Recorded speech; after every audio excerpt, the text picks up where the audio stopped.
Hello and welcome to those that are on the OzByDrone channel, and also especially welcome to those on Ready Set Drone. G'day, Kelly. Hey, good day. Good to see you. How's it going? You know, that sounds so unnatural. Good day. Good day. Howdy. That's more of a Texas thing. Yeah, how you doing? Doing very well. Very well. We have, as I was telling Lloyd a minute ago, we have absolutely beautiful weather this whole past week. It's been sunshiny. It's been great flying weather. I've actually gone out and gotten some really, really cool shots of some flags that are backlit and some artwork, big murals and stuff like that. It's been fun.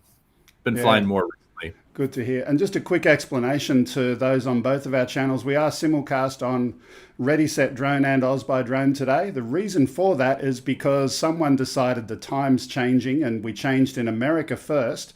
And soon you guys are changing. We had both of our shows at the same time. We thought, well, why not do it on both channels? Why not? It kind of made sense. It totally makes sense. And it's a weird thing. I didn't realize this until Greg explained it.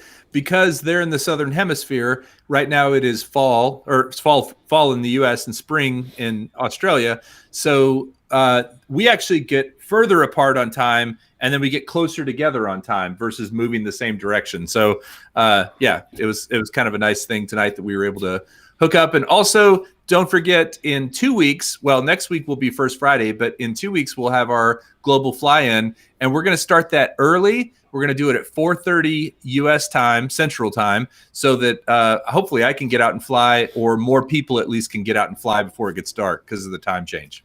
Yeah, absolutely. And here's a big hint for everyone. Android flyers in particular, we want lots of Android flyers because there's a weird little bug in iOS at the moment where you can't change the RTMP URL. So all your Android guys, get your phones out and get one up on the Apple lovers. Yeah, anyway, yeah. We'll have all the Android crashes instead of the iPhone crashes.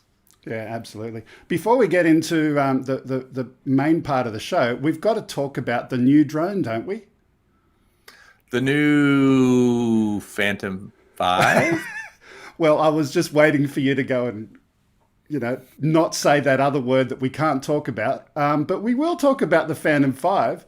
We've got some photos that have been leaked. Now, for those who've been in the drone scene for a while, you would have heard of Osita LV, who's someone on Twitter, and he regularly has photos and diagrams and schematics that look like they're hand scribbled, but they often are very, very close to what actually ends up coming out of DJI.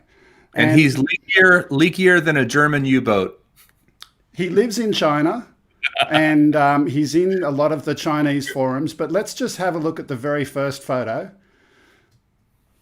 So we've got the traditional Phantom X-frame kind of design there and some detail in there.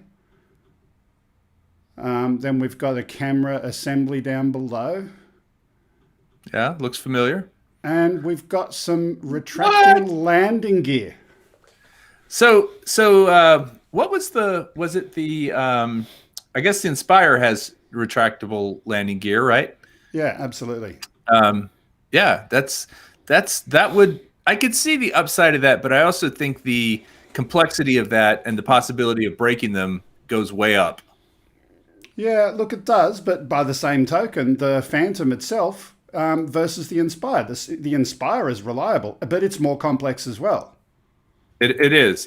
But, again, the big thing with the Inspire is you are absolutely not going to get the landing gear in the shot when you have a dual operator, right? Because the whole thing is being able to have the second operator rotating the gimbal so independently of the yaw of the aircraft, so that you can get really good shots. Well, there is the question, the $64,000 question. Will there be a two-operator version in a Phantom 5 where you can actually have someone doing a full 360 rotation on a Phantom? That would be way cool. That would be really well. That kind of cannibalizes what they have on the, on the Inspire. It does cannibalize the Inspire, but by the same token, it's a different marketplace where hobbyists who can't afford to get a real Inspire could say, well, I can have an Inspire Lite, let's call it for a minute, the Phantom 5, if it had that capability, but not the same high-end cameras that are available on the Inspire, the Phantom-style cameras. That would be I think, a good middle ground. Yeah, and the ability to switch out cameras and do. I mean, there are a lot of advantages to the Inspire.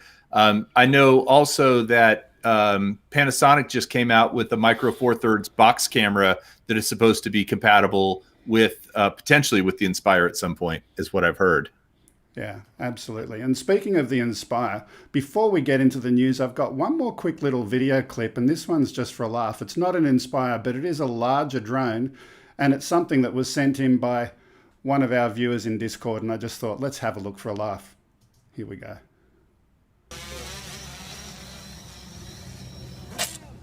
Oh!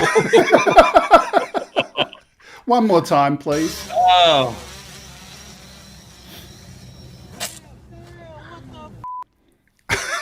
There was a bleep. There was something bleeped at the end of that. I swear there was.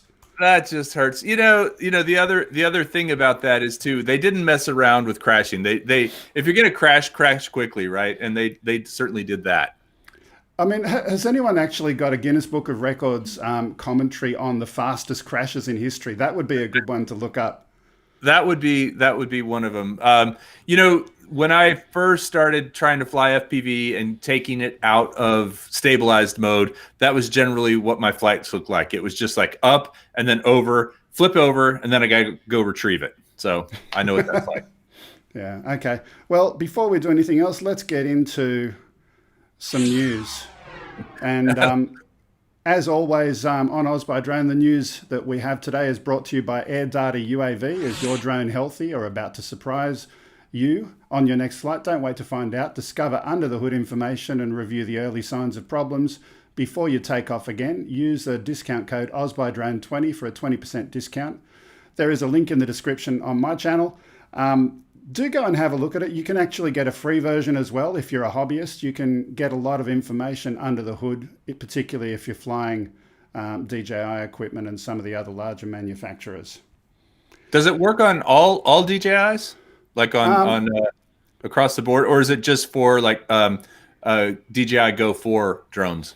Go 4 definitely. I'm not 100% sure on Go 3, but certainly everything Go 4. The newer stuff, I haven't had a look, to be honest, but I would be surprised if they hadn't already integrated that as well.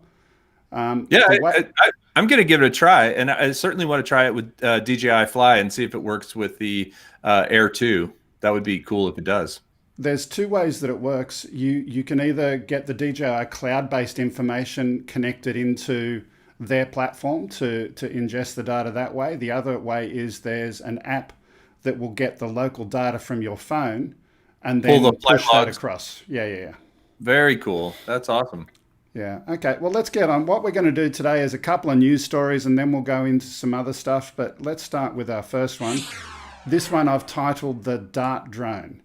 Now, when conducting environmental studies in hard-to-access locations, scientists will often set up wireless networks of small data logging sensors.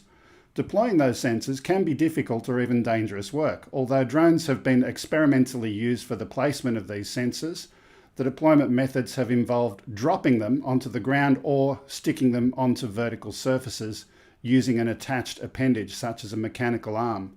With those limitations in mind, the team at the Imperial College London created a dart shooting quadcopter. So this is something that I think is way cool, and if you could have that in the pub and going and having it doing laser targeting at a dartboard in a pub, I would be up for that. That's a new sport. Forget about the environmental stuff. It's really, really cool. But this is a sport. So it looks like the electronics are built into the Dart. The Dart seem to have processors in them. I believe so, yeah. So it's a small data logger. So it goes and is providing temperature, humidity, information out of the tree. The actual Dart, I believe, is able to go and monitor the health of the trees there as well. And that's way cool. And it's a really cool use of drones. But again, I want to take one of these into a pub and shoot it at a dartboard. There's got to be a sport for that. Wow. Yeah. I mean, or maybe you could take it to on safari and you could tranquilize big cats. Or if you were a veterinarian, use it for that.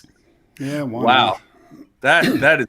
I'm really amazed that the quad can maintain its position as well too, with that much thrust out of that spring. I mean, it looks like a lot of shock, a lot of power going out. Yeah, obviously, but it's I think the trigger is going through the drone, so it's preempting the shot and preempting the forces associated with that. And also, I just wanted to tell you real quick, Stingray Aerial Solutions just mentioned that AirData does work with DJI Fly, so you can check it out. Yeah, I'm excited to try it. I mean, honestly, I have some quads that are several years old that I really worry about sometimes. So that would be nice peace of mind. Yeah, absolutely. Okay, let's move on for the moment, though. Our second story of the day. This is a partnership that I'm happy to hear about. Parrot Drones, the European drone specialist, has revealed that its latest Anafi USA UAVs are now compatible with Pix4D software. Pix4D is a professional photogrammetry and drone mapping company that offers a host of software solutions that use, of course, UAVs. In recent years, it has worked alongside Parrot to develop the software solutions. The programs are specialized for autonomous drone flight planning, offline map generation, automated inspection, and more, all of which will now be compatible with the Anafi USA. That's pretty cool. That's pretty cool. And you know, I haven't heard anything from Parrot in a while. Has Parrot come out with any new? I mean, they had the Parrot Disco. So this is just a brief little video on that. What is new coming out from Parrot? Short answer, don't know.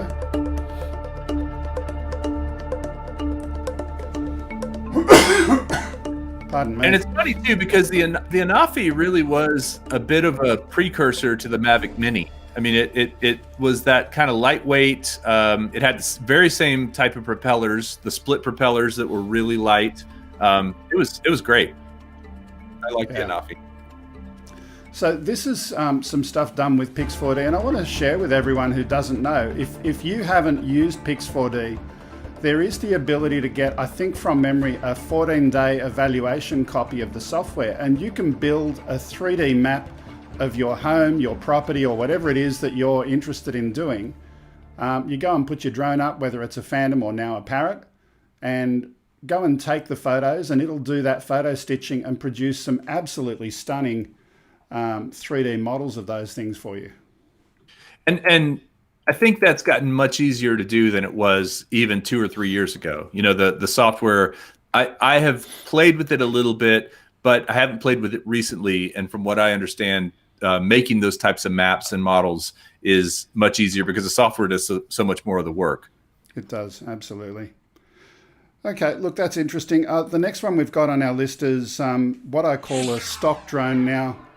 You know, you think of stock car racing. We're not talking about racing here. Flying drone startup Ware says it will enable better inventory counting in warehouses by improving the artificial intelligence capabilities of its small aerial vehicle, thanks to a multi-million-dollar venture capital backing announced recently. According to Ware, the self-flying drones soar through the warehouse, collecting images of pallet locations, data from barcodes, and other inventory information. They then return to their nest inside the building, where they recharge, transmit the data to the cloud platform. And finally, the processing engine analyzes all of the imagery, distills the data, and provides interactive reports to inventory control teams. Amazon would absolutely love this. Let's play. So at Ware, we deploy self-flying drones inside of warehouses to automate their inventory tracking, increasing their efficiency, their overall accuracy, and helping to solve their labor problem with cutting-edge robotics and AI. So the Ware product has 3 components to it. The first is the data collection phase. That's when the drone flies autonomously in the warehouse and captures all the imagery of the bin locations.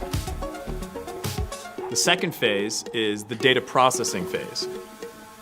Once the drone finishes flying, it returns home to its nest. While there, it starts uploading data straight to our cloud, where we can start to process it. We apply our algorithms and machine learning to it.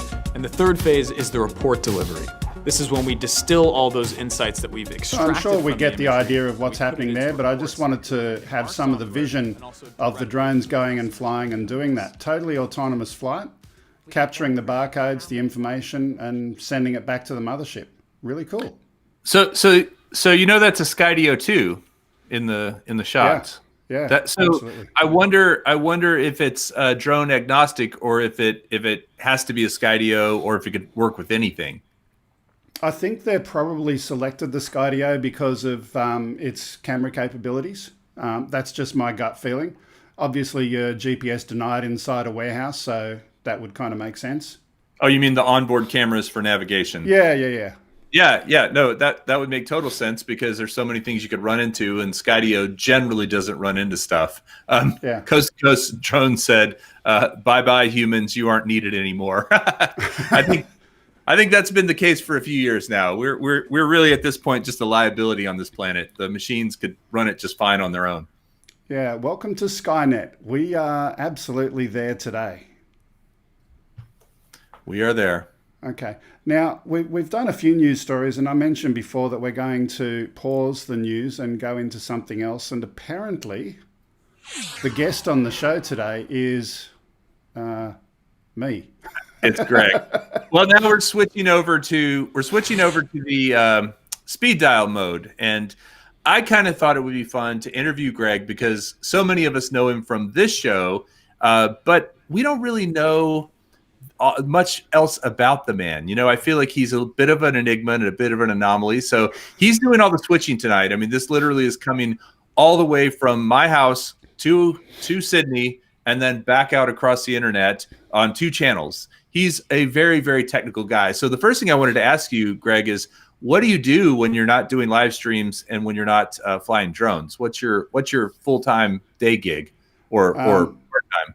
So my background has been IT and computers forever and a day. In the beginning, I had a bulletin board service way back before the internet was invented. So BBS. I had a BBS and I had 40 phone lines in my parents' house, in the living room, in the family room, and racks of modems. So I've been involved in that kind of stuff forever and a day. And, that grew into my IT love. Most recently, I worked for Verizon. I was actually looking after Verizon Asia Pacific for their cloud data center and security business, everything post-sales. But I'm in the enviable position of being semi-retired, is what I'll call it at the moment, when the right gig comes up. But for the moment, I've also got my own business. I look after, think of it as my own app store. I've got an app store for people that want to have their servers in the cloud. So that's what I'm doing as well. Very cool. And as far as your kind of appreciation for drones and getting into them, what was the thing that started you flying and wanted to get into doing, especially OzByDrone, starting the YouTube channel? Yeah, if I could switch the camera right now, I'd put the camera on to put my wife, who's the producer on the show, and put her face up. She's the reason I got into it. She's the reason she gave me my first drone. She did. And she did. What was it? Yeah, I can't even remember the name of it now, but it was a little $100 Kmart drone. Nice. No GPS, no nothing. And I did deliberately learn to fly it without stabilization because I wanted to make sure that I wasn't just using the tech. I wanted to fly it without any of that. And so I learned those skills, had a bit of fun with it. And the problem that I had with it was very simply range. It got to a point where it went to meet its maker and it kept on going and going and going. And Were you over water or someplace where it couldn't be retrieved? Correct. Okay. It went into bushland actually, and we looked and it was unable to be found. It was distant bushland. Okay. So now it's probably in some kangaroos. What do they call a kangaroo house, by the way? What is it? A hutch? A pouch? Yeah. Well, yeah, that pouch is there, but what do they call where all the kangaroos live? I don't know. I've never thought of it, to be honest. Like a wolf. Wolves have a den kind of thing. I don't think they go and build a den. They're out in the wild. They're just out, huh? Under a tree. Well, okay. Let me ask you this: how common? Can I just continue just 1 second? Because the second part of the story is funny. Having lost the drone, I went and bought another drone. And it was one that had a return to home function. Nice. So I thought, well, I'm not going to have that problem again. But the return to home function, I found out, only works if you press the button before it goes out of range, and I lost that drone on its maiden flight. So wow, okay, so that must not have been a DJI because they were. No. But so you had to push the button while it was still talking, in which case you don't even really need return to home. Mm-hmm. That's Philly. Okay, well, remind me not to buy that drone. Yeah. But I did want to ask, if you look out your window or you walk outside, how common are kangaroos just generally around? You're in a pretty suburban area, right? So would you see a kangaroo on a daily basis walking down the street or hopping down the street? Well, there's a few people that are hopping mad that I run into, but no kangaroos, no. The closest you get to them, if you go on a decent drive, that's a couple of hours out of the centre of Sydney, you will see kangaroo roadkill. Literally, there will be kangaroos on the side of the road that have been hit by vehicles. That's the most that most people see kangaroos, unless they're out in the bush regularly. So they are wild. They do live out, and there's a large population. For example, right behind me, this window, I could look out most days, and most days I'll see a deer walking by, and that's our neighborhood, kind of where we live. But deer are very common. Is it kind of like deer in the U.S., kangaroos? Yeah, but your population is spread out a lot more, I think, than we are. So I'm a Sydney-based person. I'm 30 minutes from the centre of Sydney by car. It's like you're in the middle of New York and you're 30 minutes out of New York. You're not going to see a deer either. Okay. But if you go a bit further where the population is less dense, then you might see a kangaroo. Absolutely. I want to come to Australia and I want to see a kangaroo. But of course, we do see drop bears. Drop bears. You haven't heard of drop bears? Am I going to ask you what's a drop bear and you're going to say something funny? Well, Lloyd, you can tell them about drop bears, can't you? Yeah. Hi, Lloyd. Hi, Kelly. Lurking in the background. Well, a drop bear is a type of koala. They tend to drop out of the trees and attack unsuspecting people walking by. Really? Yeah. They cling onto your face. They cling on. You've seen the Alien movies. They're kind of like that. They suck onto your face. You've got to watch out for them. So wait, are they as cute as koalas though? Oh yeah. I mean, but you should hear the noise they make. Oh, that's like being attacked by Baby Yoda. I mean, come on. Treetop Flyer says Kangaroo Roadkill is my favorite thrash band. Pretty good. So okay, getting back to drones for a second, Greg, what is your all-time favorite drone? Like, if you could only own one, if you had to get rid of every other one, which one would you want to keep? And it could be one you don't even own. I'm going to be boring with you. I've got 2 drones that I own. I'm not a drone collector. I've got a Phantom 4 Pro. I wish I had the V2 rather than a V1. And I've also got a Tello. Those are my 2 drones. Okay. I enjoy the Phantom because I love its camera. And originally I used to do a decent amount of photogrammetry and commercial work with it, but the market for that kind of work has kind of dropped out. So it's more just I enjoy it for fun now. But I like my drone. I love the fact that you say photogrammetry too. Okay. What do you call it? Photography. No, it's a different term. What is photogrammetry then? Photo stitching, doing mapping. Oh, the stuff with Pix4D. So doing commercial work where you're photo stitching all of the stuff together to build 3D models and stuff. Look at that. I learned something new. Treetop Flyer says Autel Evo 2 as his all-time favorite. I'd love to see in the chat what people think their all-time favorite drone would be. I think if I had to only keep one. Now, it really does go back and forth between whether it's an FPV or whether it's a camera drone. Camera drone is going to have to be the Mavic 2 Pro, and FPV I think really would be the Gep RC Rocket. It's just such a fun little park explorer, and that leads me to my next question for Greg. Can I just answer before you ask the question? I would still pick the Phantom 4 Pro over the Mavic 2. simply because of the mechanical shutter. That's Yeah, for me yeah. an important factor. And it does make a difference, especially with fast action. You know, those kangaroos hopping by quickly, or those, what do you call them, drop bears? You know, Yeah. you're not going to catch that drop bear mid drop if you don't have a mechanical shutter. So, But also for doing the photogrammetry work, you cannot do photo stitching work as accurately using something without the mechanical shutter. fair. And I think I go for the convenience of the Mavic 2, the small form factor. Yeah. So that leads me to the question. Aside from your first drone that flew away, have you ever had a really epic crash? Yes. Many? Only one epic crash. I was in a park, and I came across this guy that was playing with RC cars on the ground, and I thought this would be fun. That would be really cool. This would be fun to do some photography chasing his car. And then that was going well. I got some good footage out of that. And then we went into racing his car because he was making bets with me on the fact that he could go faster than me. And I said, okay, I'll try that. I could get the speed all right, but it's the braking that's a problem. Yeah, and the turns. I got to think that when he we were doing straights. That's fine. But the problem that I had was if I didn't want to have the thing at 400 feet, I wanted to have it at a altitude that you could actually see the comparison.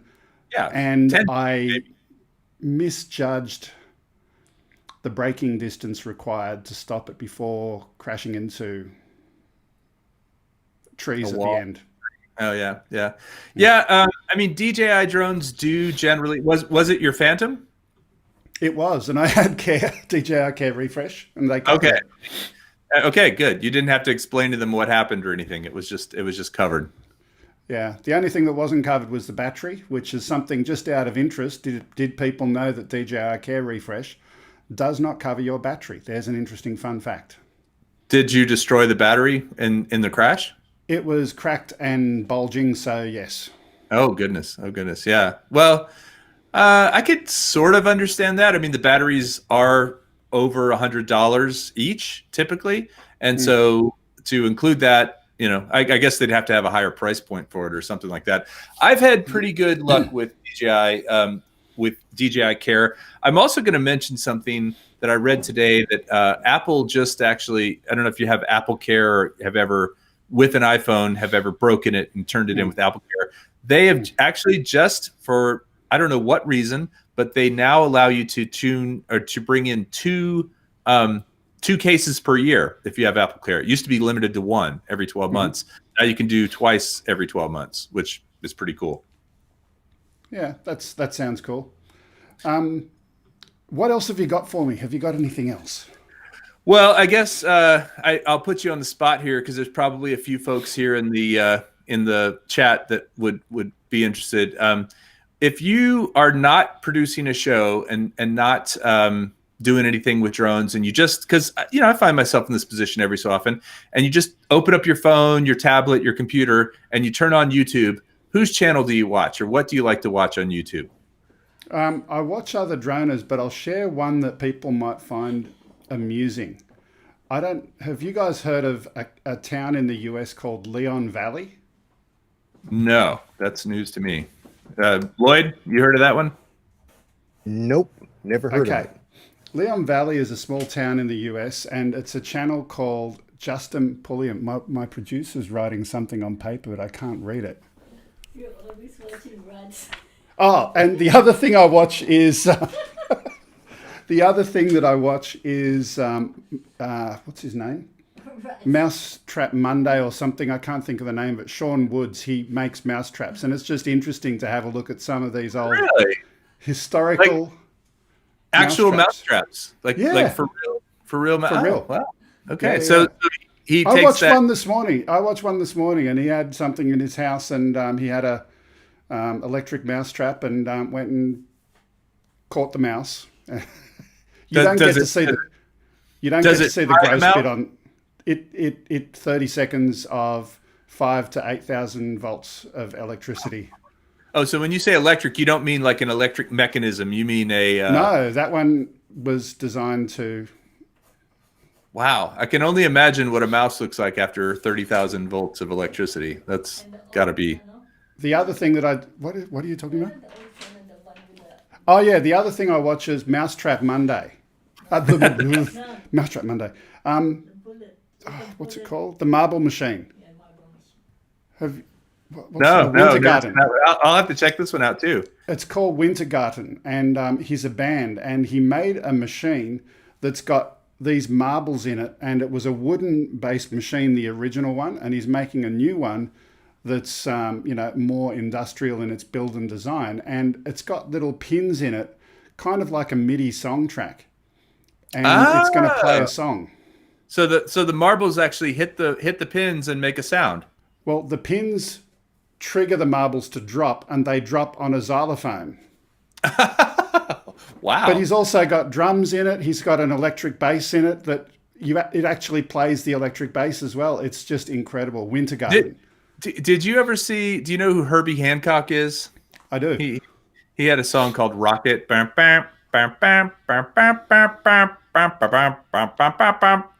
know. I've played it.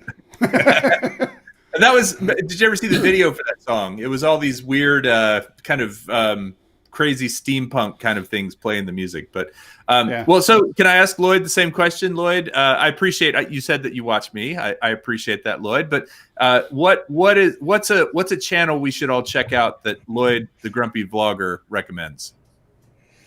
Oh, wow. Maybe we haven't heard of. A channel you haven't heard of. Well, there's Windows Music Live, I think is the name. I really enjoy his stuff. I watch so many things. I can't give you a name right now. You caught me off guard. I wasn't expecting to be on it. And for everybody who doesn't know, Lloyd is actually a really fantastic musician and guitar player. I've heard him play a couple of times and have always really enjoyed it. You have some things on your channel actually of you playing guitar. Yeah, from way back when. I forgot they were even on there, but yeah. And I'm just learning to play my newest guitar, which is a 3-string cigar box. Oh, wow. Guitar. Yeah. It's electric?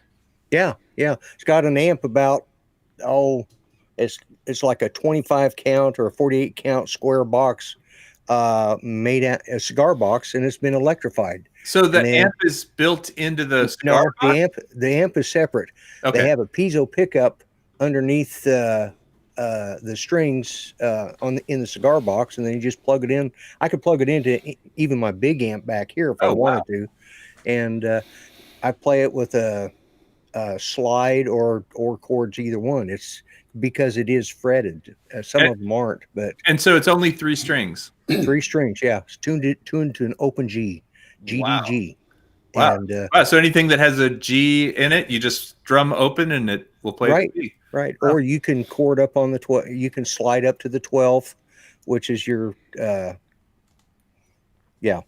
My mind just went blank. Anyway, slide up to the 12th fret. It's do us a favor. Make a video or put that on your live show sometime. I'd love to see you play that. I'm thinking about.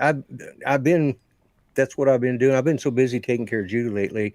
I make it a practice every night to go in there and sit down and play for 15 minutes, just to, something I've always done, but I got out of the habit of until I got this thing, and it's a blast to play. Building muscle memory.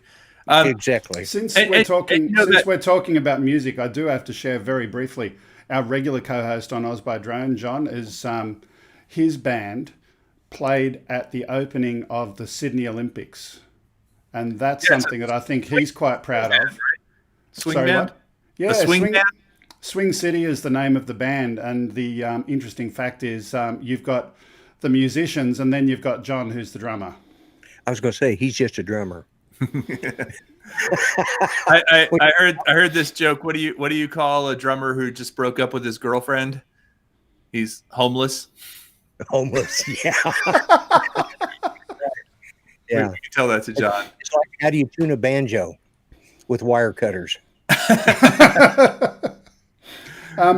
Just let me finish briefly on the other channel that I started with, which Leon Valley.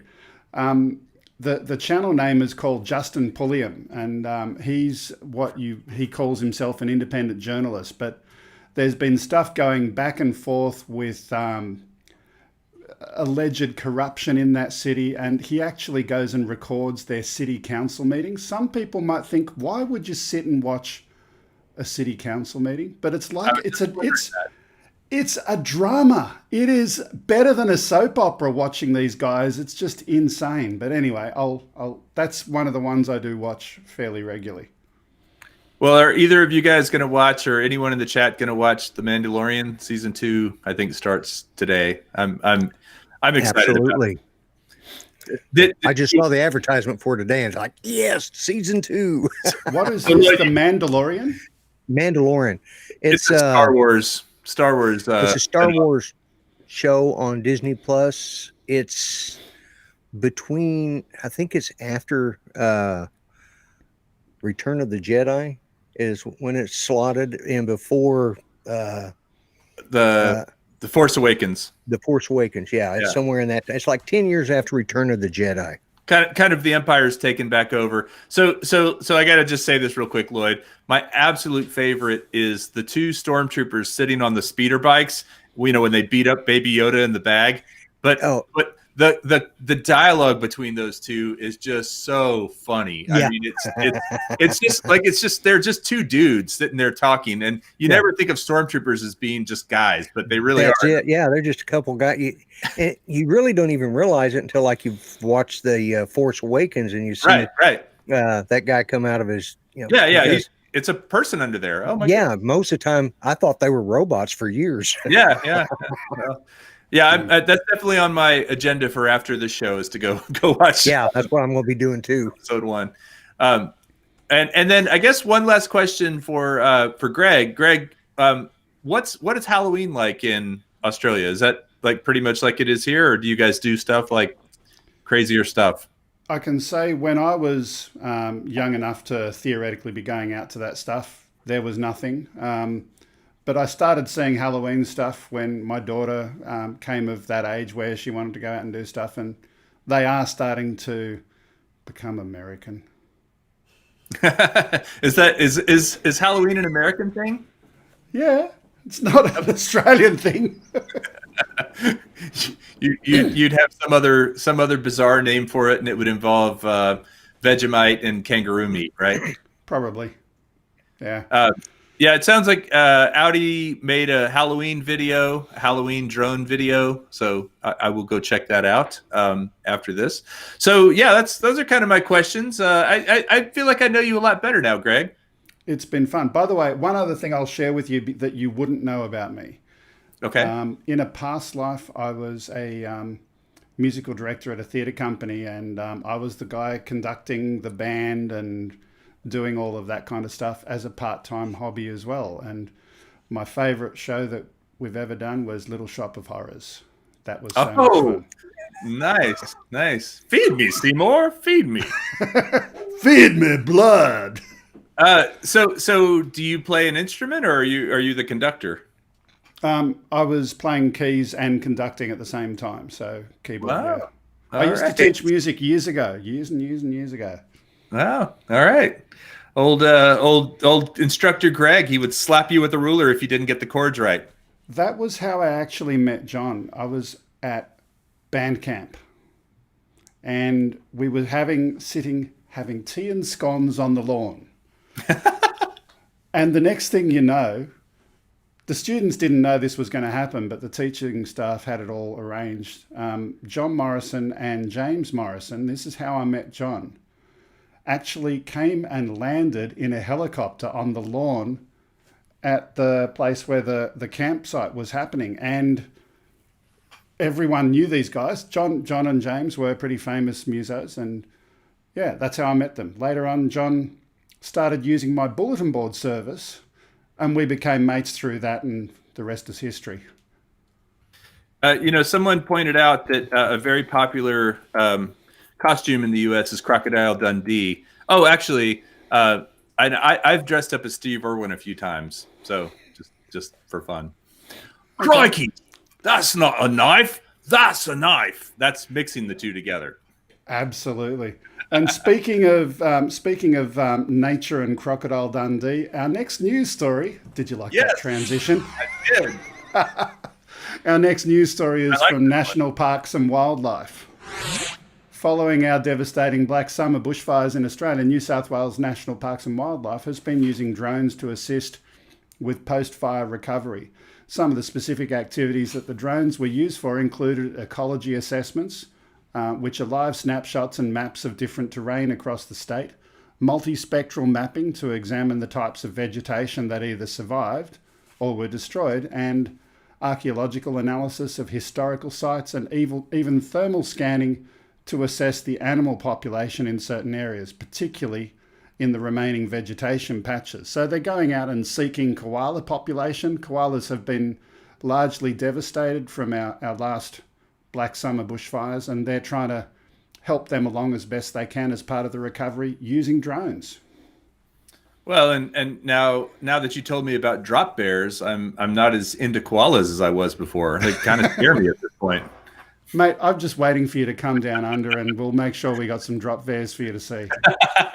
Is that like a snipe hunt? Lloyd, you ever go on a snipe hunt? I have been on a snipe hunt, and believe it or not, Oklahoma has a snipe season. Really? Okay. In our books, they have a snipe season. Yes. I do believe it. That's Oklahoma.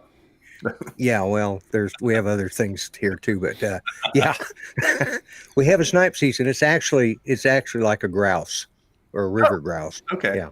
No, I really is. I remember a snipe hunt being when somebody takes you out, leaves you in the woods. Scout leaders were tired of the kids. Yeah. They took us on a snipe hunt, and they have you sitting around going snipe, snipe, snipe, trying to call them in. Yeah. So I got a compliment from both Geeks Vana and Sunrise Water Media on my accent. Now, Sunrise Water Media, I think his father is English. So if I talk a bit like this, I think it's a bit of a middle ground between Australian and English, perhaps a bit Cockney. What do you think? Definitely Cockney.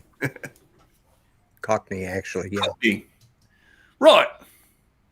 All right, come back, Greg. I was waiting for my wife to switch it so I could do the reaction, but anyway. That's a didgeridoo. Yeah, absolutely. Speaking of crashing and burning, did you like that one? Yes. A video showing Chinese-made drones suddenly dive towards the ground and crash in front of an audience during a air show. During the event, a Predator-style unmanned aerial helicopter developed by Hangzhou Star Low Altitude Helicopter Development Company. What a big, long name. And they were hailed as one of the trailblazers in the development of Chinese drone industry, suffered this catastrophic crash. Now, as we watch this... Yeah, I think she just said our pilot has now safely strapped in. Well, that's what I was going to say. We've got all of these things here, and I want people in the chat to try and do translations of what they would be. She's telling them all to move closer to the track because everything is very safe. I think a lot of people have seen this video, but oh man, it's amazing.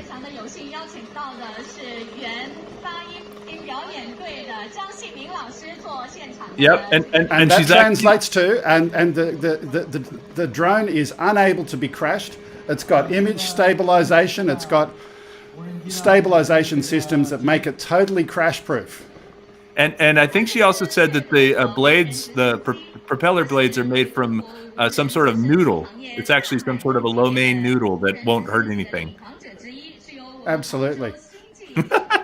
And this one, what she's saying right now, and the drone can be recycled since it's made of noodles and be eaten if required. Actually, fed to drop bears. Drop bears love this. Oh yeah, I'd totally fly in that thing. Looks very safe and stable. And look at all those kids under it. They're very trusting. They are very, very close to the area that it's flying, and certainly an air show in Australia, that wouldn't be happening. Geeks Vana says they're calling it the Titanic drone. Do you guys have the 30-meter rule? Now, just listen.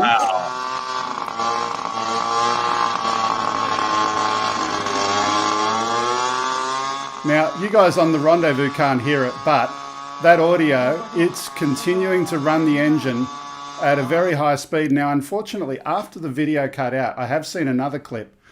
It continues to run and eventually catches on fire, and you see the fire truck coming over to go and put it out. Wow. That's like one of those drones that you use only once a year on July 4th or I guess New Year's Eve. It's like a firework. Yeah. Well, Ty says, in the unlikely event of a crash. I think there was a problem with translation. The drone is meant to go up, not blow up. And then they're saying leaf blower. In the event of a crash, everybody just kiss your ass goodbye. Yeah. Boom. But just a couple of things, looking at that, it was too close to the audience who were looking at that, number one. Number two, the fact that it didn't have a built-in safety or cutout after it landed on the ground. Anyway, it is what it is. Yeah. It's kind of. I've seen a lot of air show footage. I've been to Wings Over Houston quite a few times. I don't know if anybody's been to Wings Over Houston at Ellington Field down in Houston and seen the Blue Angels and such. But man, they have such good safety protocols there as far as keeping people away from the where the planes are. And I've never actually seen the flight line. Thank you. I've never seen an incident. Lloyd, I'm sure you've been to some air shows. Have you seen anything? Anybody crash at one? No, and I've been to quite a few of them out in Arizona. When I was, we had, basically aviation in Arizona days, which is like Wings Over Houston, and it's down at Davis-Monthan, and I never saw any. Plus, I've seen them at Lowry Field there in Denver. Yeah, and never seen one crash. Oh, it's really funny. You mentioned Lowry Field in Denver. I think that it's closed now, right? That Air Force base is closed.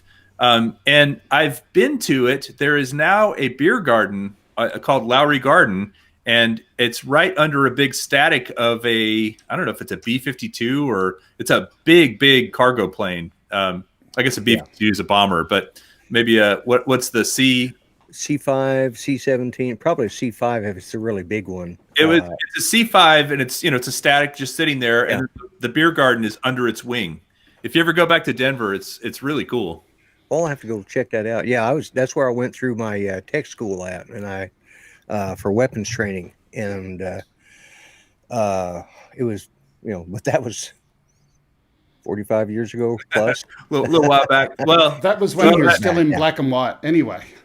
yeah, back when it was in black and white. I remember when YouTube used to be in black and white. Remember when they announced they're going to go color on YouTube? That was pretty cool. Anyway, just one quick story out of interest. We were talking about air shows and all of that kind of stuff. My next door neighbor, who's literally behind the wall that you can't see behind me, the green wall that's there, but she is the chairperson of HARS, Historical Aircraft Restoration Society. And they do their air show, Wings Over Illawarra, down at Albion Park. And I'm looking forward to something related to America. She's actually apparently got a Boeing 707 being donated to their museum there by none other than John Travolta. So his plane that he's been flying for many years is coming out to Australia. They're planning it at the moment. They've got the fuel stuff that they're sorting out, all of the regulatory stuff. They've got to replace all sorts of bits and pieces because it hasn't been flown in a while. But I'm looking forward to that one, and you'll hear it first on OzByDrone right through that wall. Well, that's pretty cool. Now, John Travolta has several planes, doesn't he? I don't believe so. He flies other people's planes. He's got one of his own. Okay. Well, yeah. Very generous of him to donate the plane, I suppose. Absolutely. But speaking of things flying, we've got a bird. Yes. I've been waiting for this one. Engineers in the EPFL laboratory, and we did see this on Ken's show, but we had to have a look as well. The Laboratory of Intelligence Systems have designed a new drone inspired by a raptor. When the researchers say raptor, they're not talking about a dinosaur or the Ford pickup. Researchers carefully studied the shape of the bird's wing and tail and its flight behavior. And this was then used to develop a drone with similar characteristics. So based on the inspiration that we had from a highly agile bird, which is called the northern goshawk, we developed this drone right here, which has a morphing wing and a morphing tail, That is so cool. which are made of artificial feathers. These morphing capabilities allow us to adapt the shape of the aircraft to different flight situations. And contrary to real birds, we still have a propeller at the front and we don't have flapping wings. For example, if we want to fly fast and we want to use as little power as possible, we can retract the wing and the tail, which reduces the wing area, and the drag is also reduced. With this, we can fly much further. On the other hand, if we want to have an aircraft that is very agile, for example, to avoid obstacles or to fly in cluttered environments, we can extend the wing and the tail, which greatly increases the agility of the aircraft. Very cool. Yeah, it looks very well made. The way those things just go in and out, they're almost like switchblades, sweet, very good sweep and very smooth, and looks like very good engineering. But that's really a research program, right? That's not going to be a drone that they sell or anything like that, is it? Well, there's no reason why they couldn't. And the company EPFL Laboratory, there's no reason why they couldn't. At the moment, it is, as you said, a research project. But you do research to build things and to market things. Otherwise, what's the point of the research? Well, and anything that's made in a laboratory as opposed to a laboratory is got to be really good, because that's where all the evil stuff happens, in laboratories. Yeah, absolutely. Quick little interjection. Wayne King, thank you for your $10 super chat. Very much appreciated. Hey, Wayne. Wayne is an absolute legend. We need a special banner for him to come up every time he does that. Very much appreciated.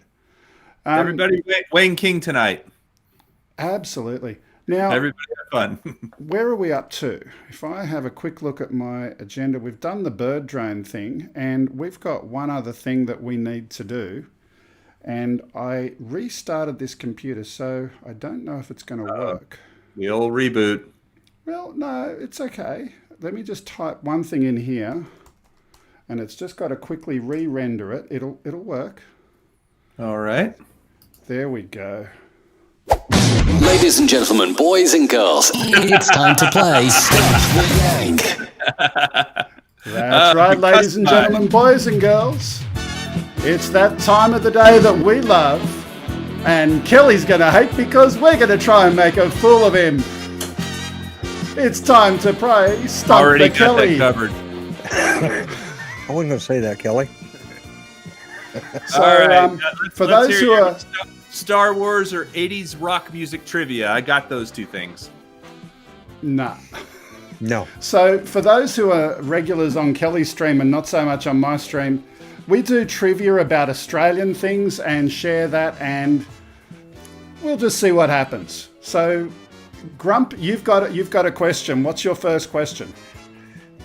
Kelly. Yes. This is an Aussie slang. This is what this is all about, is Aussie slangs. Aussie slang. All right. Yes. What is a cobber? A cobber is a type of pipe which blows little bubbles out when you puff on it. Ladies and gentlemen, boys and girls. Sorry about that. I was waiting. No. I was trying to get the attention of my producer. Can you switch the shot? All right, come on, chat, help me out here. There we go. A cobber. I got one more guess. I'm gonna say it is a very, very hard piece of corn that comes out the other end. It's neither one of those. Okay. What It's is a a cobber? good friend. A cobber is a very good friend. Yeah. All right, me old cobber. Me old cobber. All Yeah. right. I'm gonna start using that. I like that. All right. I'm 0 for 1. All right. Now let's see if I can. Can you do this? This requires a little dexterity, but Okay. can you do the Aussie salute? Is it like Benny Hill? No. No. I'll perform it for Hang you. on, just no, so no, you no, know. no, no, no, no. You got to have a real Aussie do it. Come on. All right, let's let the Aussie show you how to do an Aussie.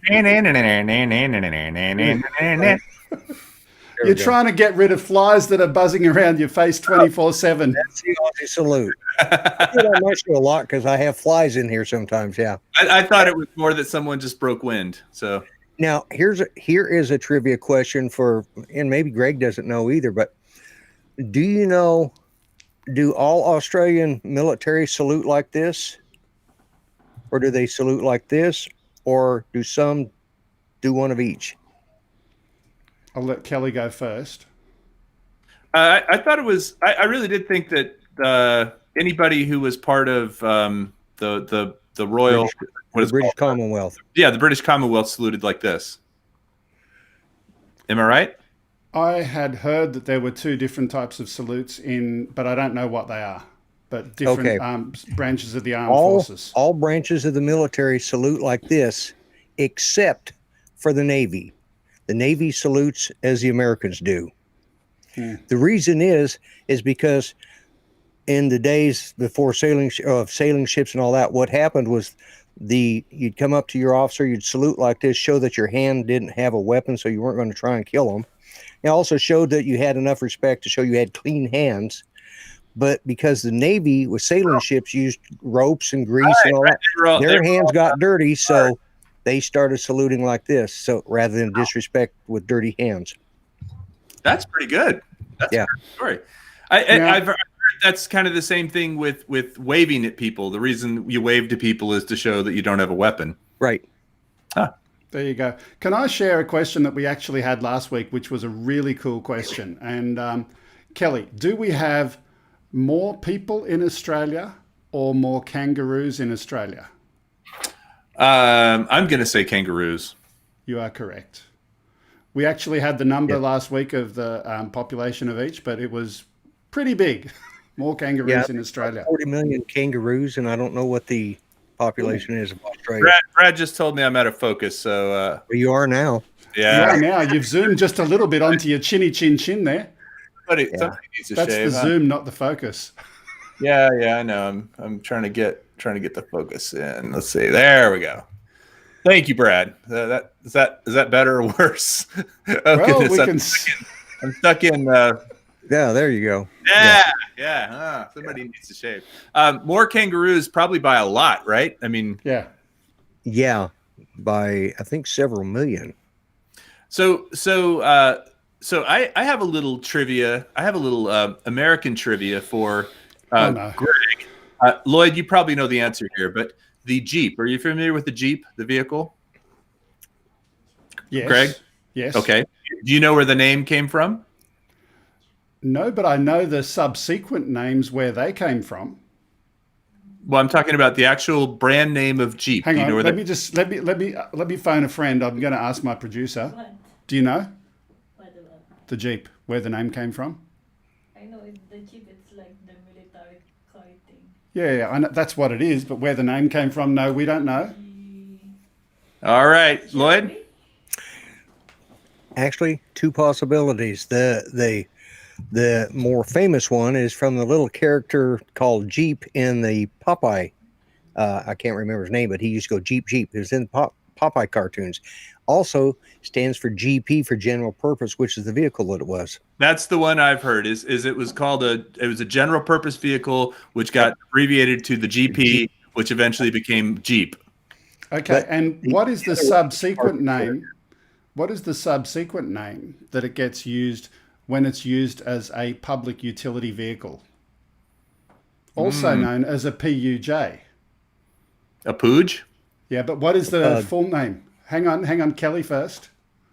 I have no idea. Lloyd? I'm not even sure what you're talking about. So yeah. In the Philippines, it's known as a jeepney. Jeepney. Jeepney.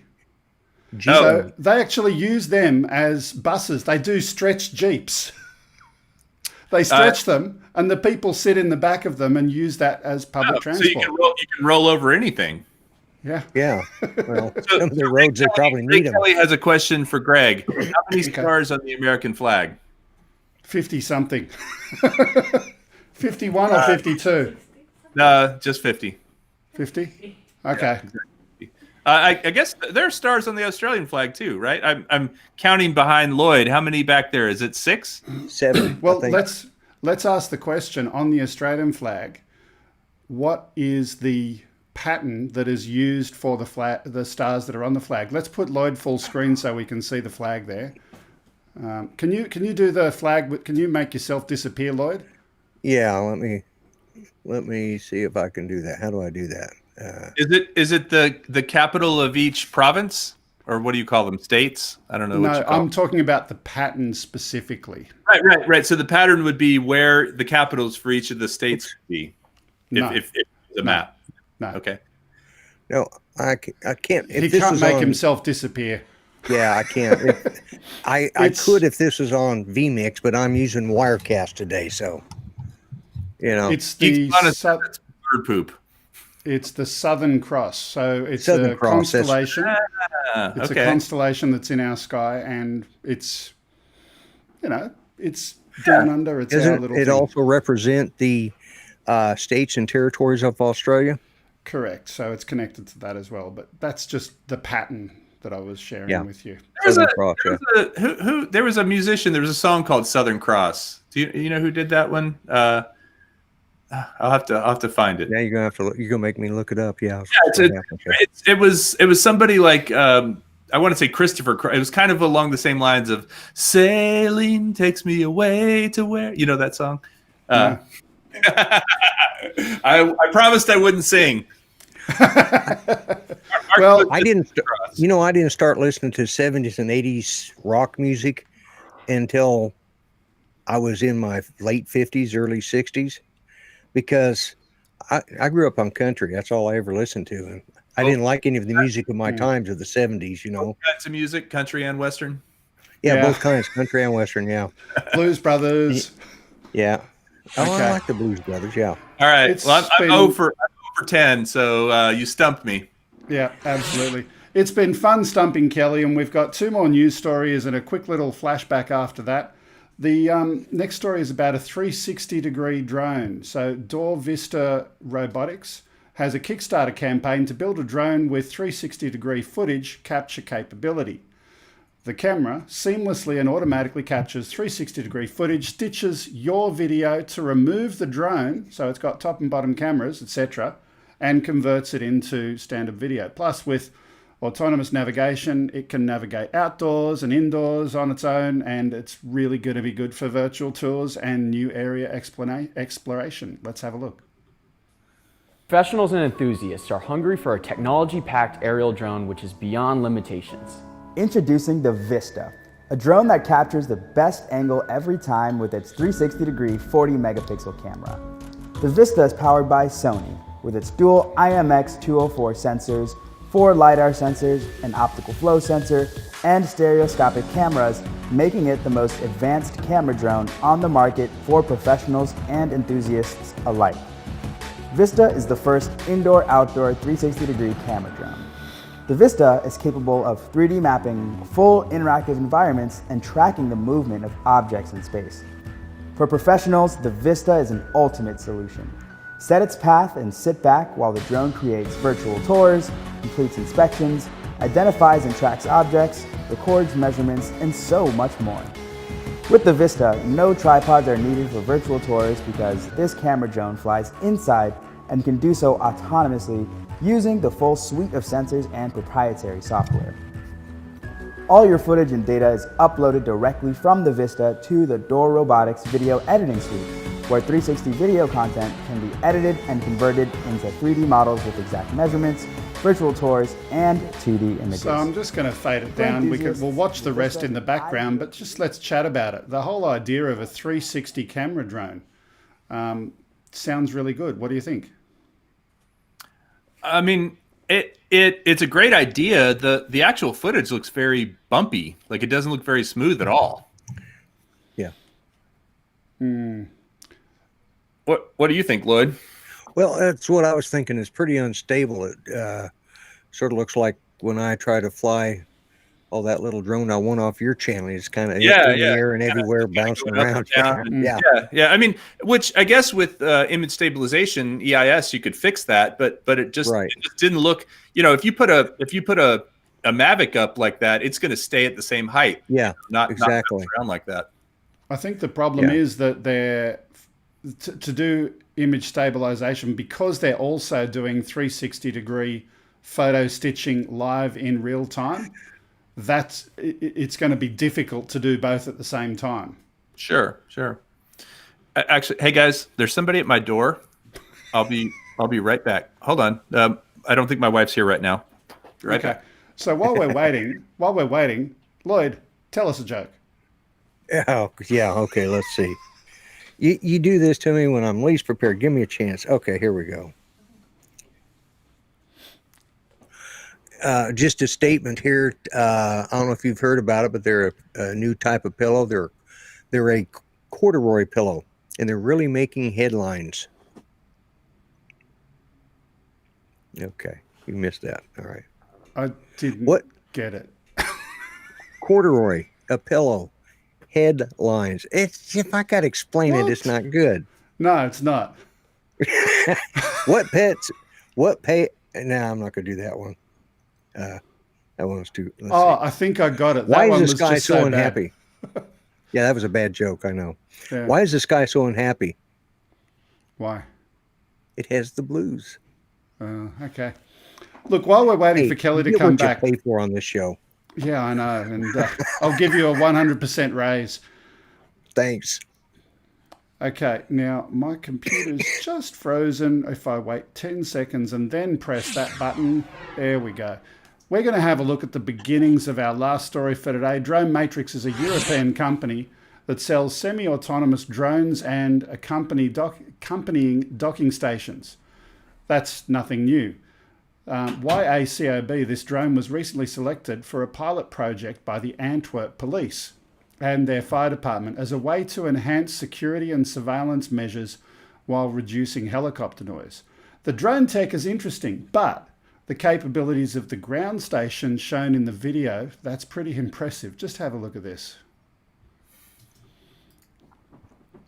Okay, so taking off from its ground station there.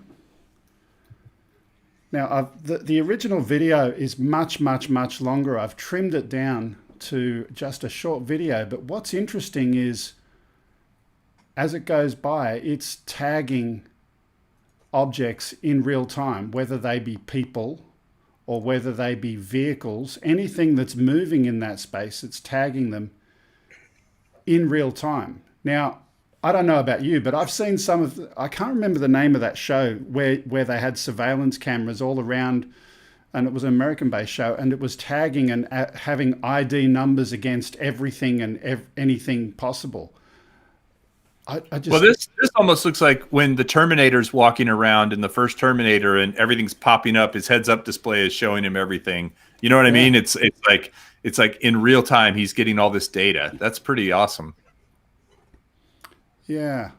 So as I said, again, this is in a European company and it's in Antwerp. I'm a little bit confused because I thought the Europeans were particularly, strong on privacy. I don't know that the Antwerp population would be happy with that. What are your thoughts?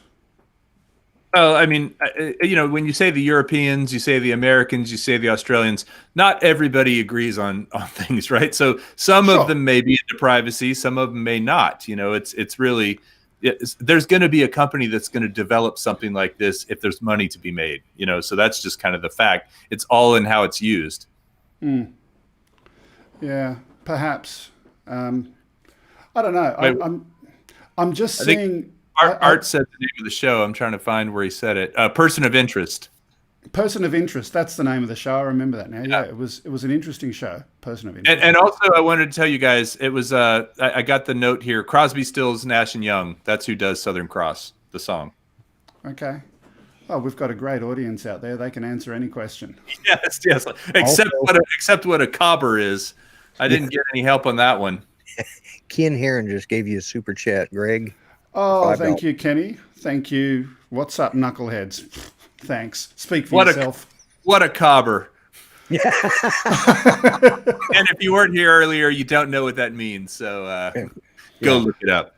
Yeah, You know, exactly. I've got a video that Ken sent me one time of him going and filling in the paperwork for the passport so that he could come down under. But you can't get in now anyway, Ken. They won't take your kind. Okay, moving on. We've reached the end of the show, and we've got a spin-up flashback. This was a promotional video that.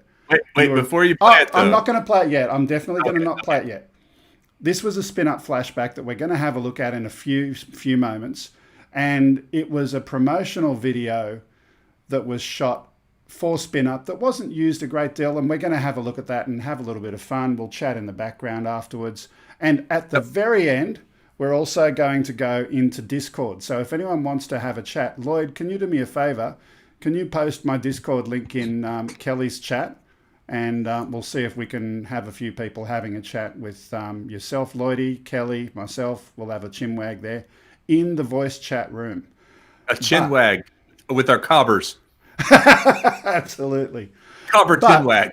But we're not leaving yet. So, Kelly, you had a couple of other things you wanted to say. Yes. First of all, I think Art is still out there. But Art, I got your almond toffees, and I was telling Lloyd how excited I was, and he told me that he grew up eating these, and that he often sits down and eats an entire 2-pound box of these in one sitting.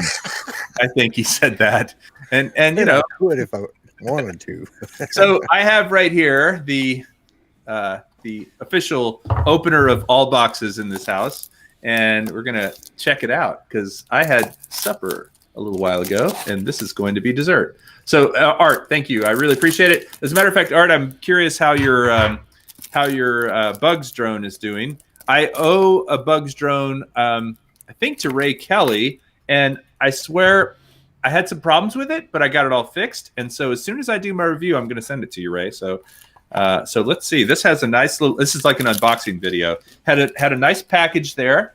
Now these are Enstrom almond toffees, and these are something that Art gives away on his show pretty regularly, right, Lloyd?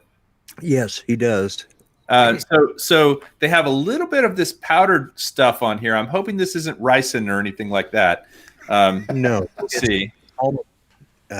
Ground almonds. Ground almond. Okay, and maybe Art thought that I was allergic to almonds, but I'm not. I'm not peanut intolerant. It's not going to kill me. Came with a nice little piece of, very classy here. It has this nice little piece of paper on the top that tells the story of these. It says, "Dear truffle lover." Boy, nobody's called me truffle lover before. And here we go. Oh, that is good. That is toffalicious. Art, you the man. Thank you very much. Toffalicious. Haven't heard that one before. New term, definitely. No, I really appreciate it, Art. If anybody wants to send me stuff, let me know, especially if it's candy. And you can absolutely send stuff down under as well. I'd love to eat some toffee or some candy. You know, Ken had the candy donation program. Let me just take care of that, because if you do want to send any chocolate, candy, or other things, there's the address where you can send it. 5/127 Princess Highway, Sylvania, New South Wales 2224, Australia. Sylvania. I did not know you were in Sylvania. I knew you were in New South Wales, but yeah. Okay. At least it's not Transylvania, but that's Halloween anyway. Or Pennsylvania. Pennsylvania. Laylock says that was anthrax in the thing. Thanks, Joe. Yeah. Any last comments from you, Lloydie? No, this has been a fun show. It's always fun when I get to interact with Kelly. Kelly, you're just, you're one of the big guys. I mean, you really are in this community, but you're just down to earth and easygoing, laid back. That's all. Do what? Probably just eating a little too much toffee. That's all. Is that it? But no, this was a great show for both channels, and it was interesting seeing the interview side from Greg. I knew all that stuff, but it was kind of interesting. Yeah. Well, Lloyd, right back at you, man. I'm always pleasantly not surprised, but always happy to see it when you're the producer / remote producer on this thing. And so Right. thanks for being here and doing that. And we should get together more often. We should. And Yeah. speaking of that, coming very, very soon, in 2 weeks from now, everyone who's got a drone, whether it be a camera drone or an FPV drone, will take your drone feeds however you can get them to us, particularly RTMP feeds or virtual camera feeds. 2 weeks from now, it's going to be an hour and a half earlier in Australia, but the time zone, I can't remember what it is for you over there. You said what time? 2.5 hours earlier here. Yeah, so that you said was... Normally I end when you're starting. So it's going to be 4:30 Central in the US. So that would be 3:30 Mountain, 2:30 California, and 5:30 Eastern. 5:30 Eastern time. Yeah. I guess I'm hoping that 5:30 is not too late for people on the East Coast to fly, but we'll see. Yeah, that will be really cool. So come and fly. It'll be live on both channels, Ready, Set, Drone and OzByDrone, and we'll have some fun then. And I'll be back next week at my regular time with my normal stuff, and Kelly will do his thing. And any last words from you? I'll keep it to an hour. So everybody can join you afterward. I love it when we do that. No, thank you so much for making all this happen tonight, Greg. I know you put a lot of work into the news, and actually those are some of the most interesting drone news stories I've heard in a while. So I really enjoyed that. Thank you. Okay, it was fun doing it. And as always, thank you for watching. Thanks for being part of OzByDrone and Ready, Set, Drone. And for my regular viewers, I'll see you next week. Bye-bye for now. Oh, hang on. What am I doing? I forgot. We've got the flashback.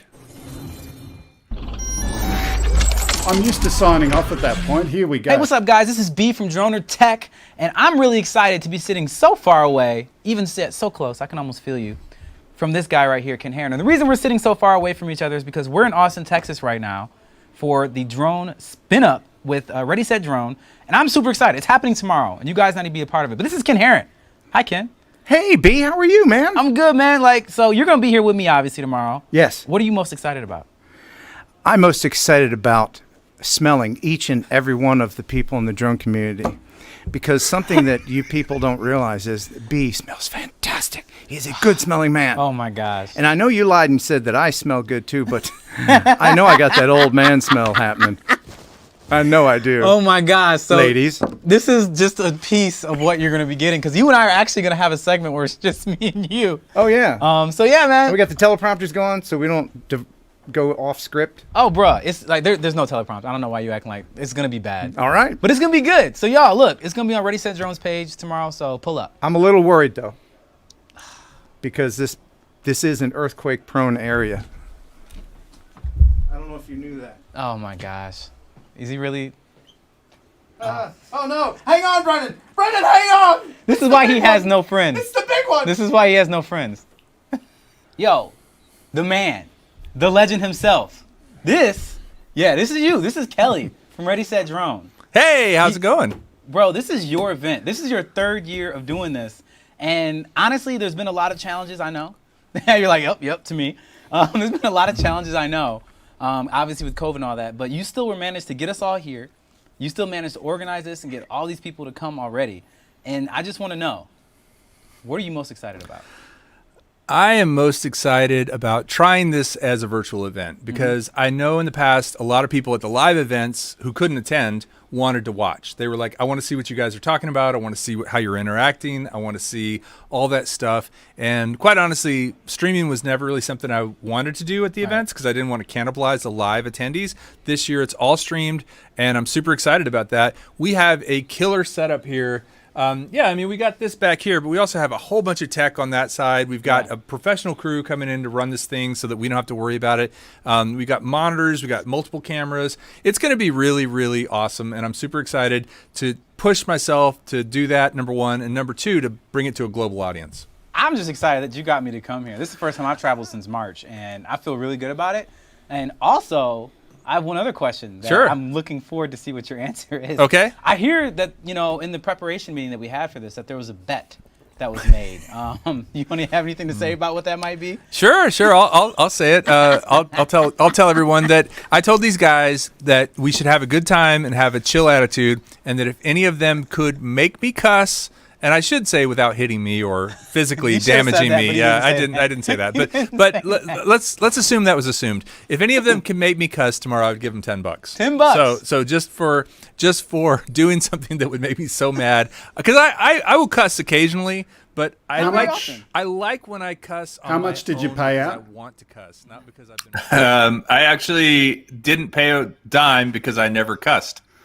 Good to hear. Yeah, I'm gonna get nut punched. I have a feeling it's gonna be just kind of.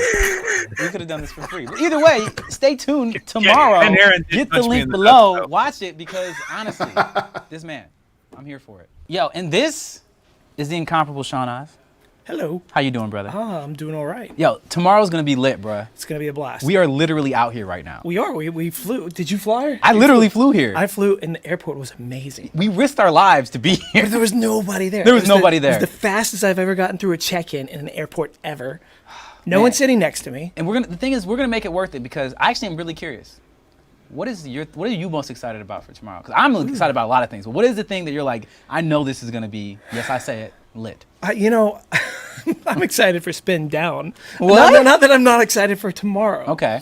But Spin Down's been sort of my little side thing I'm helping Kelly with. So Okay. I'm very excited about that, which we'll talk about tomorrow. I don't want to. All right, okay, we can leave. That's a good teaser. You're gonna want to see that. Yeah. So for tomorrow, I'm interested in the FPV stuff because I don't do FPV right now. But I've wanted to forever. But I hate fat sharks.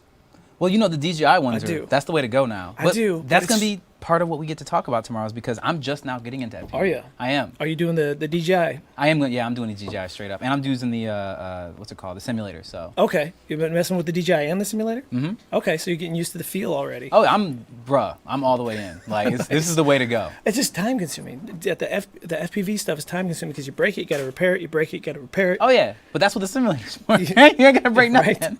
And for me, I just have friends that are good at FPV, and I'm just like, all right, cool. Like, y'all just help me. Yeah. And that's it. So what are you looking forward to? The thing I'm most excited about is the hilarity of all of us being in one space. Right. Because even when we did the pre-meeting just now, I was just like, this is going to be a disaster in the most it's going to be a slow motion train wreck in the best way possible. I'm really excited. My favorite part was when Kelly said, over here already, or whatever he said. He lifted his hand. It was like a school teacher getting our attention. He was like, class, I won't get upset tomorrow. I won't get upset tomorrow. We all like, you're going to get upset tomorrow, bro. You're going to be upset. Gonna make you drop an F-bomb. Oh, yeah. That's the goal. Yeah. So we'll be here for it. So let's get into it tomorrow, bro. Sounds good. Yo, not even close to the least, but definitely last, we have the original, as in the first, Dobo. Or we just call him Dobo. Just call me Dobo. Oh, just Dobo? It's just Dobo. I'm sort of phasing the original because I found out there's more Dobos. But I don't know which one came first, so we're sort of it's a legal battle right now. I'm just gonna give you some real talk right now, okay? All right. The swag that you brought to this moment is fantastic. You showed up, you were like, you know what? Beer in hand. Beer in hand. Having a good time. We're doing it. And that's what's gonna happen. That was the first thing I said to you. I said, yo, where's the? You're walking around like you literally did. I was like, you did not even a hello. And I'm like, yo, where's the beer? Where's the beer? I was like, it's right there. There it is. We could talk in a minute. We got it. It's like coffee. Oh, bro. I'm not an alcoholic. Just to be clear, it's not an alcohol. Vacation. You think whatever you want. Vacation. We're on vacation. We're on vacation. We're all Austin, Texas. Exactly that. So this is gonna be live. I feel I'm like not gonna edit any of this. Steve Carell. It's a mess. Sorry, Brendan. No, it's okay. So first thing, I have two questions for you. Okay. Number one, what's your thing you're most excited about tomorrow? Oh man, probably I'm excited to talk to Nurk, but I'm also really, really excited to give shit away because that's fun. Because you can be like, you get a drone and you get an action, and You want to be Oprah. I want to be Oprah a little bit. Mad. I mean, who doesn't want to be Oprah? That's real. I want to network and I want $1 billion. That would be really it's gonna be cool to give stuff away that's not ours, and the fact that it's sort of like we can still do. You can still do all this, but not have to worry about all the, It's cool, man. We're gonna have a long day tomorrow. We're gonna have a long day. Y'all gotta. Okay. You're up, baby. Also, second question is: we just saw Kelly, the man of the Ready Set Drone, the man, the myth, the and legend. he put a gauntlet on the table. He said, "I will give anyone $10 who can make me cuss." That was a real moment, was it not? He said, if I'm not gonna curse tomorrow. Like I was already warned. They said to me, you're not allowed to curse. So I have a tab open, it's like a jar, but they have my credit card. So every time I curse, they're charging me I think it's $3 or $4 in a service charge. Yeah. So I was like, we're gonna try to make him curse. Like we're gonna do. I don't care if I have to hit him with. My money's over here. By the way, we're gonna do whatever we can. My money is right here because Kelly was trying to even just explain. I think it's like a gift card to Olive Garden, possibly even a Starbucks gift card. I'm not even really sure, but there's something on the line to make him curse. So y'all, seriously, it's gonna be a disaster. Just for this alone, to see what this man right here does, the Dobo does to get Kelly to cuss is worth the free price of admission. It's free $3.99 to watch this link. It's worth it. 10 a.m. to 2 p.m. all day. Is it $3.99 to watch? Free $3.99. Oh, it's free $3.99. I thought it was $3.99. I was going to say, we'll put our PayPal link in the description below. Click on that and support us. $3.99. So that means joking. it costs literally nothing. So y'all pull up. The link is below. And you see what happens, because this is going to be the best slow motion train wreck that's ever occurred. Oh, it's going to be a disaster. Anytime we live stream, it's like, things can always go sideways, but then you got like some of the goofiest people in the industry here all under one roof. Socially distant, of course. Yeah, see, we can't even... I can't wait till he watches this shit back. He's going to be like, what hotel is Dobo staying at? Quick. Oh, God. He's going to shave my eyebrows. It's cool. It's cool. So yeah, guys, tune in. And thank you guys again for watching anything where this is. And as I always I don't even know what this is. We don't know what this is. But he paid me to say everything. Stay fly. Stay fly. So that was the intro to Spin Up. Can I just ask, can someone post the links to the replays for the Spin Up stuff in the chat? Is that something we can do? Yeah, I've got it. Because I'm sure there's people who haven't seen it that would love to see it. That'd be really cool. It was a lot of fun. Yes, I will do that. Yeah. Now, I was going to say something, and I can't remember what it was. Damn. Oh. Anyway, look, it was good watching that, seeing the vibe that was happening. Are you looking forward to next year? Have you started planning already? Well, I'm pretty sure next year is going to be a combination of live and streamed again. Because, I mean, ultimately... how easy is it going to be for someone to come from overseas? We don't know. And so I like that global aspect of it. The more we can get people interacting, and that's part of the reason I need to step up my game on Discord, quite honestly, is because I think Discord is a great platform to interact on, which is what we're going to do right after this, right? Absolutely. We're going to be in Discord. We're going to have a chat room and see what happens. Anything can happen. Anything can happen. It worked real well for me because I can't travel with my wife's health. We just can't do that traveling anymore. And this was fantastic to be able to watch it this year. And, I caught it last year too, but this year was even better because the production quality was so much higher. Yeah. Last year, quite honestly, was kind of an afterthought. This year, we really made an effort to put it in. So yeah. And I remembered. Can I just jump in? I remembered when I saw Dobo there. I said to myself, the original Dobo, and he said he was the first. And I had a joke that came out of that. Which came first, the chicken or the Dobo? Is that the joke or is there a punchline? No, that was the joke. There is chicken adobo. It's a Filipino kind of... Anyway. Okay. Well, poor Yanks don't catch on to some of that. I've learned so much tonight from you. I really have. All right, it's been fun. I just put the link to the replay of Spin Up into both chats. Okay. Thank you for that, Kelly. Anyway, Look, we have reached the end. My producer is ready to go and fall asleep. So thank you for watching. Thanks for being part of the show. We'll see you on OzByDrone, same time next week, Australian time. But please remember, you're changing your clocks in America. I'm going to broadcast at the same time. It will be different for you next week. So make sure you check that out. It'll be an hour later. It'll be right after First Friday. So tune into First Friday, and then you could just roll right over. Done. Okay, thanks for watching. Thanks for being part of it. See you next time, guys. Bye-bye for now.